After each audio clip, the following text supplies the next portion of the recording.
Kung ikaw may 2 milyong piso, ang bibili mo ba ay ang sasakyan na ito? Or lupa! Lupa, syempre. Yep, binili na natin itong lupa. Very ideal ito sa ating mga susunod na plano para sa farm at home namin ni Jay. Kabado kami dahil big leap ito. Pero, basta magkasama kami ni Jay, kayang-kaya. Tara!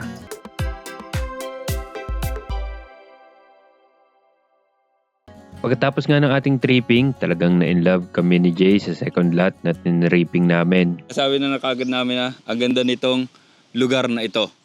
So, as to price range per square meter, okay siya. Yung mismong lugar, okay siya. Tapos kita nyo naman kung gaano kaganda nung kalawakan nung kanyang lupa. Hindi siya kasing laki nung todo farm natin ngayon, pero ang daming ideal na mga attributes niya. So, una nga, pantay siya. Pangalawa, hindi pa kalayugan yung mga nyog.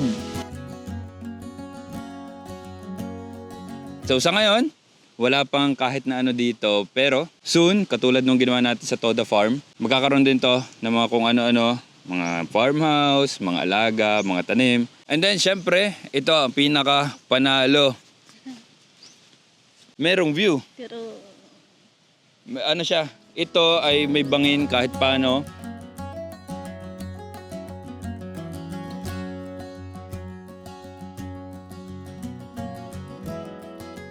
Medyo mahaba yung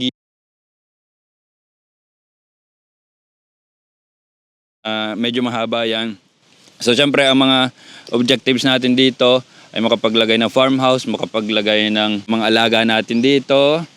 So baka magtanong kayo ano mangyayari sa Toda Farm.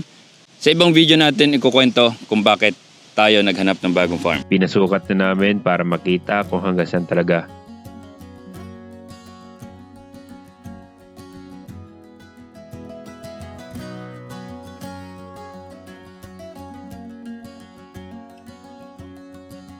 Naalala ko si Gio sa mga batang baka dito. Miss ko na siya. Miss na namin siya. And nang masukat, after a week, nagbayaran na kami. I did my due diligence. Verification ng title for legitimacy and for any annotations, taxes, inquiries at iba pa. Baka magtaka kayo, ang daming pumipirma. Sila ang lahat ng heirs na nakapangalan sa titulo. I did my research for this case and okay naman ang lahat. Very helpful at mabait ang agent natin at napakabait din ni Nanay Tasing. At magiging kapitbahay natin siya dito forever. Pera naman. Ngayon lang din ako nakahawak ng gana na pera. At wala pang isang oras sa akin, naibigay na natin.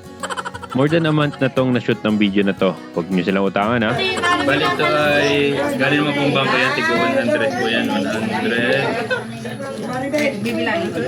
Kayo ma'am, kung gusto niyo nang bilangin lahat. Bilangin. Matagal ito. Kayo.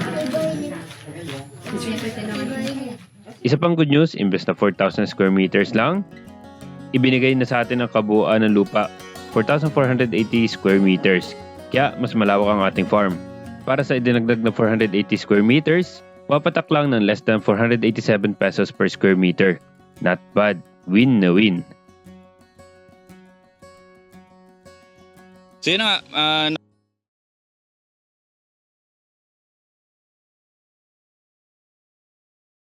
i-flex ko muna itong ating bagong farm. So pagkakabilang ko, around 40 na nyog yung nandito at yung damo niya napakaganda para sa ating mga alaga din.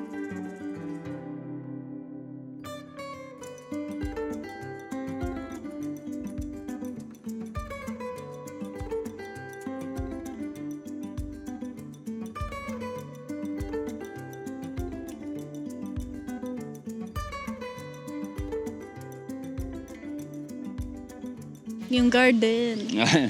Garden pa rin ang iyong ano. So very ideal itong lupa. Napakaganda. Hindi rin kalayuan sa bahay namin ngayon. Kaya sa transition period, syempre hindi pa tayo makakapag-stay dito kasi walang kuryente dito, walang tubig.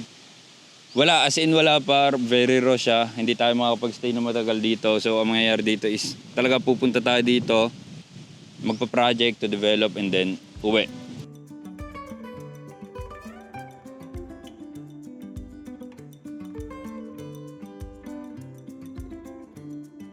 So kasi napakalapit niya sa Barangay Road, and isang plus is napakabait nung nakausap namin para dito, yung agent, yung mismong nakausap Tsaka na sa bentahan, Mga kapitbahay. Mabait. sa mga kapitbahay, yan. Yan ang mga plus na consider din namin. So, baka sabihin nyo, napakayaman naman ni Call of Duty, hindi po. Initially, thinking namin, hindi talaga kaya ang 2 milyon. Kasi wala naman kaming 2 milyon na disposable eh. We did some computation, accounting, projections, consultation sa mga may alam at nagtanong sa kakilala para sa personal loan. Pero yung iba namin na talagang mga pera na pwedeng alat dito, talagang sinadsad namin. Kinuha na namin lahat ng pwedeng kuhanan. Nag-withdraw din ako doon sa pastil business, nag-withdraw ako sa fund ng farm talaga, personal money, talagang sinadsad namin plus utang. Malaking tulong din yung nakuha namin ng pera sa aming kasal. Kaya thank you doon sa mga nagbigay sa amin ng kasal. Talagang sumugal na kami kasi nasa isip namin, kung hindi pa ngayon, kailan pa? Kapag ang 2 milyon na lupa ay 3 milyon na after a year, kaya pinago na namin. Sa ganitong cases lang kami maglalakas ng loob, mangutang talaga. Fingers crossed na makakapag-generate siya ng income to pay for itself. Yun naman yung ano natin dito eh. Pinaka-objective natin dito. And then, ang pinakadulo pa natin na gusto mangyari dito ay farm stay. Gagawa tayo ng ano dito, master plan para makita natin kung ano yung magiging output nito. At syempre, yung pinaka-milestone natin. Mga dapat magkakuryente dito, magkatubig, dapat magkaroon ng mga halaman, magkaroon ng tanim, yung landscaping, yan. Ipaproject natin lahat yan. And sana in 1 year, malaki yung maging progress natin. Ano? Yan. Okay, ikot natin ng konti yung lupa.